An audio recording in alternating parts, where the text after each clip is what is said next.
Hey everyone, what's up? It's Stanford Bro here, and welcome to a desert town tutorial.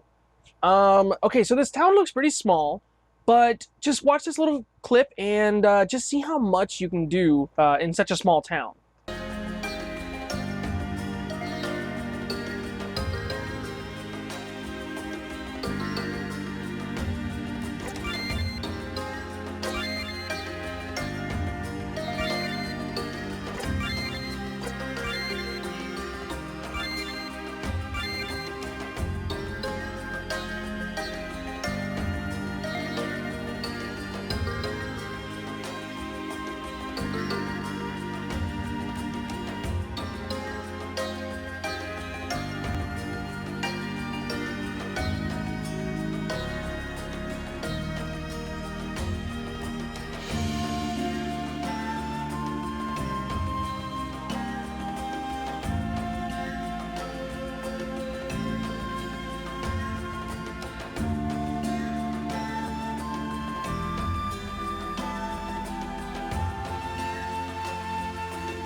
And that's not even including finishing up the houses, maybe having some NPCs in the houses and or items that you can collect by examining belongings of the houses and the job that you just accepted from the guy at the entrance.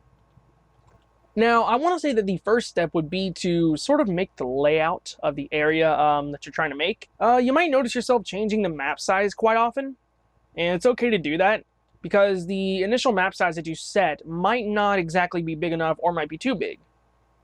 Also, on screen you can see a video right now. You can click it if you want to learn how to do the under and over bridge effect, as well as another video for shift mapping, which you can also click. Or if you're watching on a mobile device or any other device that does not support annotations, you can go into the description and there will be some links there. The next step, I guess I can say, would be to make sure you have enough room for at least a few houses. You don't have to like flood the village with a million houses. It can be a small village like this one, and that's okay. Just make sure you have room for at least like 4 or 5 buildings, and try to place some of them up on hills to make it slightly more decorative. Also, do not forget that you are in a desert, so you might want to add desert-related items such as cacti, and dead trees, or little plant things. Like I don't think dead trees really fit like too well, but it's okay because they look pretty good in RPG Maker, so it's okay to add them. What you don't want to do is add dead trees in the middle of the town area. Like, you can have them on the edges like I do, but I really don't recommend putting them in the town, because you know, they're likely going to chop that down. Unless, of course, they want to grow a certain tree, in which case they would just grow it in the same place that they do their farming, in a water-enriched area, and probably some special soil or something. I don't know, however much detail you want to add is up to you. But If you can't think of a source of water, you can do something similar to what I did, which is like making a mysterious supply of water in certain locations of the desert. Now, whether that's done through magic or anything like that is completely up to you as well. But yeah, make sure that you don't have like a bunch of garbage, I guess, or something that would make the town part a little bit unpleasant if you were actually there, or something like similar like that. But what you can do is add some trunks, like I did here, insinuating that they have chopped down the trees in the area where they move around and walk and whatnot. Next thing you want to do is add a source of drinking water, such as a well. Even though they do have that mysterious water supply, they can use it for multiple things. Like, you don't just have to use it for farming. But at the same time, you don't want to go to the farm just to, take your cup or your bottle or something and then, fill it up with like the same water that they use to grow plants with. So just make sure you have like a water supply for drinking as well, such as a well.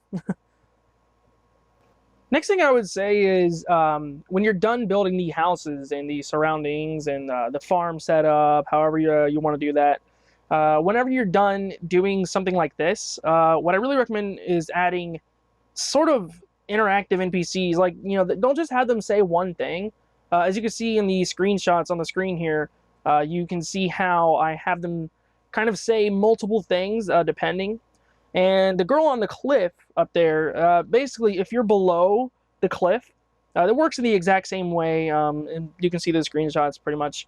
It works in the exact same way as the under and over bridge effect. If you're down below, she'll say she can't hear you, and if you're up above, then she actually talks to you. I added some dialogue there because if you go to the edge and you talk to her, even if you have a conditional branch saying she'll only have a message if you're on the above layer, she'll quickly turn towards you and then turn back. So to avoid that, little bug, I just had her say she can't hear you. The next thing I guess I want to say is add some interactive objects, like make the vases and barrels and other objects interactable.